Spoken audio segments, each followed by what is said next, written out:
Hello મિત્રો, હું છું ગુજુ રશ્મિ। હું તમારા માટે લઈને આવી છું રેસ્ટોરન્ટ સ્ટાઇલ પનીર ચંગેજી। તો તેના માટે મેં એક પેન લીધી છે, તેમાં તેલ ઉમેરીશું। તેલ ગરમ થાય પછી તેમાં ડુંગળીના મીડિયમ સાઇઝના ટુકડા કરેલા છે તે ઉમેરીશું। ડુંગળીને ગોલ્ડન બ્રાઉન થાય ત્યાં સુધી પાકવા દેવાની છે। આપણે ડુંગળી અને ટમેટાને ફ્રાય કરી લઈશું। ત્યાર પછી તેમાં કાજુ ઉમેરીશું।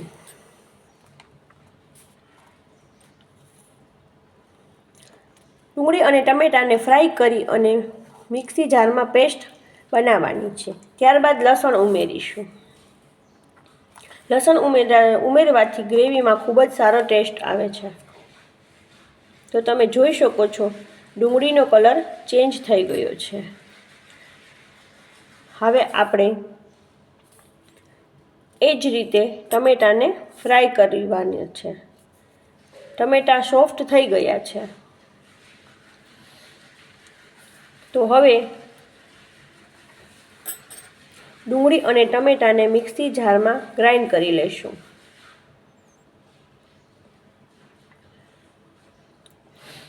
તો તમે જોઈ શકો છો પેસ્ટ તૈયાર થઈ ગઈ છે। તો હવે પનીરને મેરિનેટ કરવા માટે પનીર લીધું છે અને તેના પીસ કરી લીધા છે।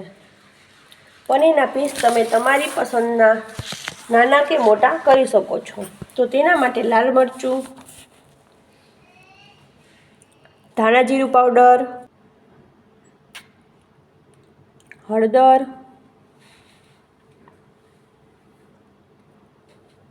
સ્વાદ પ્રમાણે નિમક,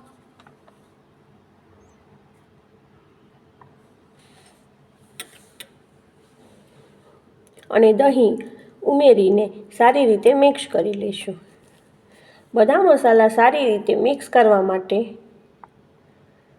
ઉપરથી થોડું તેલ ઉમેરીશું। બધા મસાલા સારી રીતે મિક્સ કરી લઈએ તો મેરિનેટ પનીર તૈયાર થઈ ગયું છે। તો તેને 10 મિનિટ માટે ઢાંકીને રેસ્ટ કરવા મૂકી દઈશું। ત્યારબાદ એક પેન લઈશું, તેમાં તેલ ઉમેરીને ગરમ થવા દઈશું અને થોડું દેશી ઘી ઉમેરીશું। તેલ ગરમ થયા બાદ મસાલા ઉમેરીશું। ગરમ મસાલા ઉમેરવાથી શાકનો ટેસ્ટ ખૂબ જ સારો આવે છે। ત્યારબાદ જીરું ઉમેરીશું અને ડુંગળીની પેસ્ટ તૈયાર કરેલી હતી તે ઉમેરી દઈશું। તેને તેલમાં સારી રીતે મિક્સ કરી લઈશું અને ટમેટાની પેસ્ટ ઉમેરી દઈશું।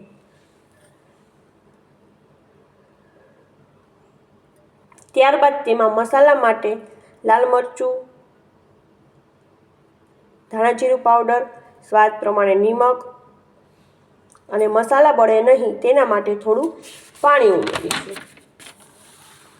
ગ્રેવીનો કલર ચેન્જ થાય અને તેલ છૂટવા માંડે ત્યાં સુધી પાકવા દેવાની।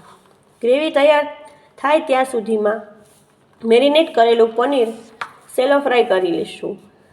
તો તેના માટે એક પેનમાં તેલ ઉમેરીને પનીર શેલો ફ્રાય માટે મૂકી દઈશું। પનીરને બે તરફ સારી રીતે ક્રિસ્પી કરી લેવાનું। પનીરને મેરિનેટ કરીને શેલો ફ્રાય કરવાથી ખૂબ જ ટેસ્ટ સારો આવે।